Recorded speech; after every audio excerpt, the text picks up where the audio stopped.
evening, lovely people. How are you all doing? I hope you're well. This is a super duper quickie. Just put my cup down. Really quick one. Well, I say it's a quick one. It might go on one. So, I just did a Facebook status update saying, sorry for the lack of videos. I'm really knee deep in dealing with all my great aunt stuff. Lots and lots of time on the phone, but most of it being on hold. I had one job to do this morning, which was to do with the bank, and 3 phone calls to get almost nowhere. It took up 5 hours because of going on hold, getting through, put through to a different department, go on. Anyway, so yes, it's been a bonkers busy time dealing with all that, and I'm really perfectly happy to do it. The reason I put the status on Facebook was because I think most people are accustomed to seeing a video from me at least every 2 to 3 days, and the last one was 4 days. I don't know, it doesn't matter. But the other thing, and this is why I want to do the quickie update, knowing that I was going to be on hold for a lot of today, because I've been through this process quite a few times already. I've had a lot of days like this already. I was really canny this morning. I went on the phones at about 8:30. So I got up a bit early. Normally, well, in the winter, I get up about 8 o'clock in the morning, really struggle. In the summer, about 7 o'clock, maybe 6:30, if I really have to, for watering. But this morning I got up early, I got up at 7, specifically so that before I got onto the phones, I could at least achieve one thing today. Because the problem with doing all these phone calls is I do them all and then I get to the end of the day and I've still not achieved anything because all that's happened is I've been referred to another department. Anyway, so got up early and did a few bits and bobs, and then about 8 o'clock I went to my kitchen washing up bowl. I've got loads of old bits of cotton that I keep as rags. Put them in the bowl and slugged them with about 1 litre of white vinegar. Got them all good and soaked, went to the bathroom and wrapped all these bits of cotton around my taps, around the bases, around where the water comes out, around the plug hole. Once all the taps were wrapped in this soaked cotton, I then poured even more vinegar on, so that during the course of the day, the vinegar would attack my limescale deposits, which we get here in London. I won't go into the science. I might one day. Anyway, the point is, so that was about 8 o'clock this morning I put all that on, and then at about 4 o'clock I finished a phone call and I thought, oh, I'm going to go and have a scrub. I need to do something productive today. So I went in the bathroom, took all the cloths off, and with a stiff, it's like a sisal and wooden scrubber, obviously, little Miss Eco Queen, whatever, give it all a quick scrub. Actually, it came off really easily. Rinsed the basin out, it looked gorgeous, dried it off, buffed it off with a cotton tea towel, shared a photo of it on Facebook. And when I shared it on Facebook, I was saying that one of the things I'm becoming aware of now is, like with the oven, actually I should have done a before picture of the sink too, never mind, is I'm starting to now think little jobs each day to do some repairs in the flat, do some touch-ups, do some of that kind of cleaning, to get the flat looking gorgeous again for selling. And it was the mention of selling that got people going, oh, are you selling? Have I missed something? So, yes. As much as I love the cottage in the sky, I adore this place. It has been, I won't go into details, but the reason I bought this was, let's just say I came out of an abusive relationship. And so I bought this place. It was all mine. It was safe. It was a sanctuary. It was a dump. It had no kitchen, no central heating, no windows. It was all boarded up. It was rubbish. But the bones of it were beautiful. I love attic flats. So it's been a great home for me. And it was within my budget. It was so within my budget, as you know by now. I was able to pay off my mortgage. That's great. I've loved it. I've utterly loved it. And what's always delighted me is that whenever friends have come up here, that when they come up for the first time, they all pretty much say the same thing. They come in through the front door, then there's a bit of a hall. Can you see behind me? Oh yeah, so that's the front door. And then this is built-in storage here. And then they come in this door and they see the studio and they go, oh, it's so lovely. And the first thing everybody does is they walk from this door across where we are now to the window, the south-facing window, which is why I'm sitting here, to get a bit of light at the end of the day. And they look out and they go, oh, look at the views, it's amazing. Oh, look at the street below. Oh, look at that woman, she's got her skirt tucked in her knickers. You know, that kind of thing. So it has been wonderful. I have loved, I think, pretty much every second of having this place, and I have totally made it my own. The kitchen, totally my own. There was no kitchen. But just all the, you know, the decor, the paint colours, you know, a lot of folk have commented on the kind of that, some people think it's blue, some people think it's green in the kitchen. It's kind of like a slubby, sagey teal colour. Obviously in here we've got this grey, but it's a red grey, so it's warm. In the bathroom, obviously I've got all the tongue and groove to the floor, and that's a lovely kind of sage again, and then above it's all white. So yeah, I've made it my own. I've absolutely adored it. I love it, and I don't want to go. But there are 60 stairs from ground floor, street level, up to my flat. And you know, I've got wonky knees. I've talked about it often enough.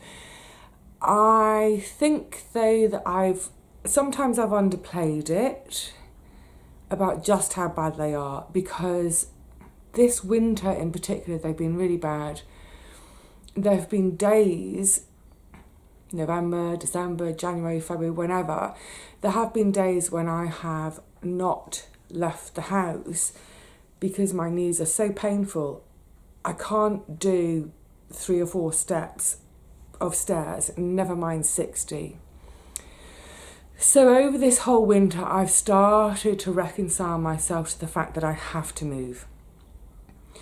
I can't be, no matter how much I love this place, I can't be in a place that I can't leave because of my leg pain. And yes, the whole doctor thing, I can't even get an appointment, never mind a referral. And, you know, because of COVID, I don't want anyone to get into the politics of it, but we now have a huge waiting list in the country of operations that need to happen that got postponed. The fact is, even if I do get replacement knees, it's a long way off still. And then even when I get one done, the other will still be wonky. Look, the bottom line is, I'm being really sensible, and I have to move. So I've been looking for ages. I have been thinking about this for about 18 months or so, but it's been really precipitated this winter by those days when I haven't left the home at all.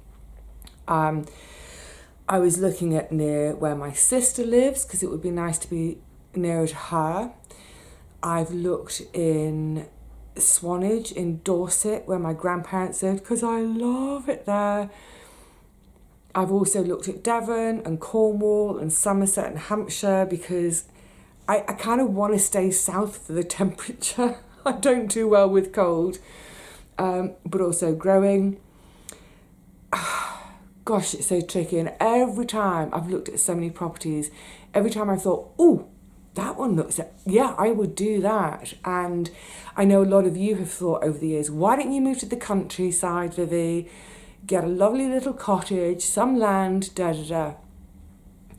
And each night, because I do all this looking up at night, I would find somewhere I'd think, that's great, I'll bookmark it, I'm going to come back in the morning and look at it. And I'd feel happy and content, go to bed, get up the next morning and feel miserable about it. And over this winter, I realised why.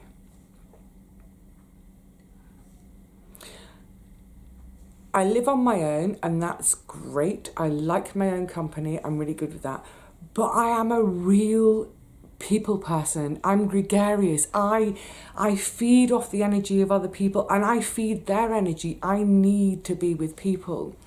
And here, I mean, you've seen it briefly in some of the garden videos. I'm part of a really lovely community there.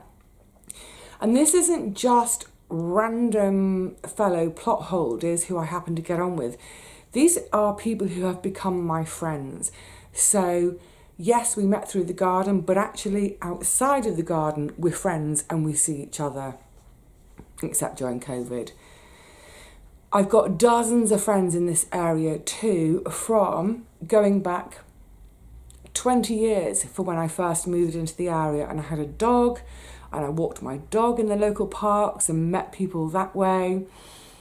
That first flat I had a front garden, so I'd be doing the front garden and the neighbours would walk past and they'd say, oh, hello, you're new, who are you? Got to know them, and it's funny to think of it now, got to know them and their 3, 4, 5-year-old children, and all those kids in this time have now gone to university, graduated and are working. So I'm really, really, really rooted in this community. And it's been particularly poignant, for example, throughout March, when I wasn't going to the garden, I wasn't really going out at all, even to the post office. I just wasn't in the outside world. I was here on the phone, doing stuff, feeling sorry for myself, what have you.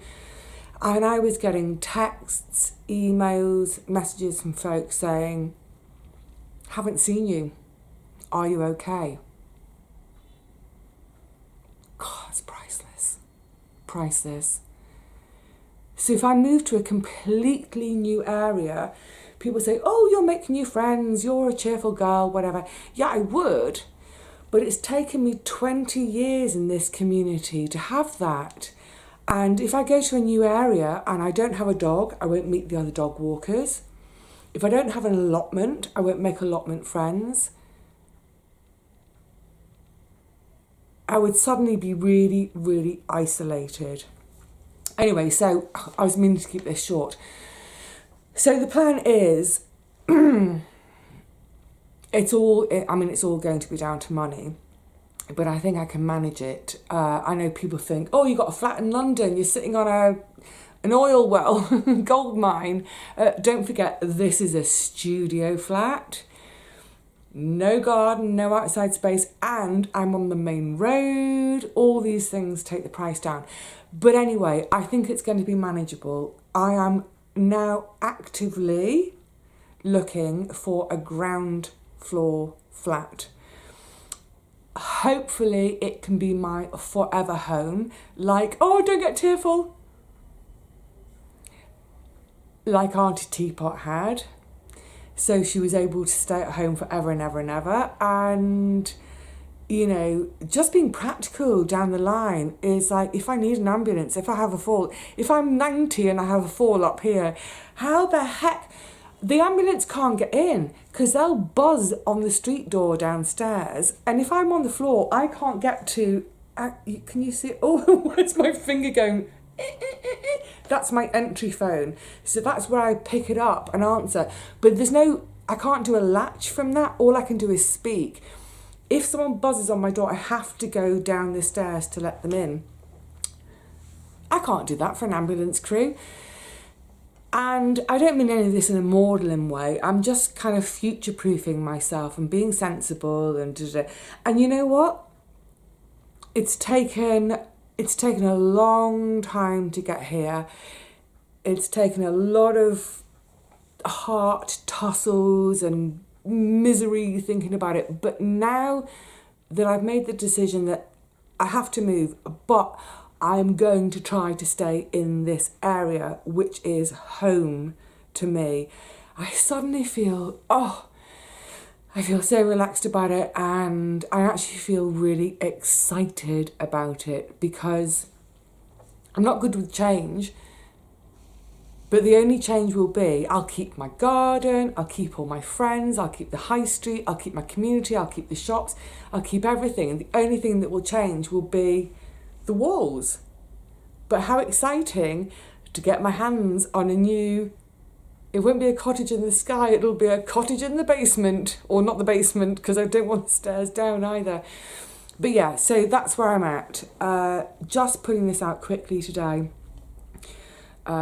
to reassure folk, or not reassure, answer questions. Yes, I'm going to move.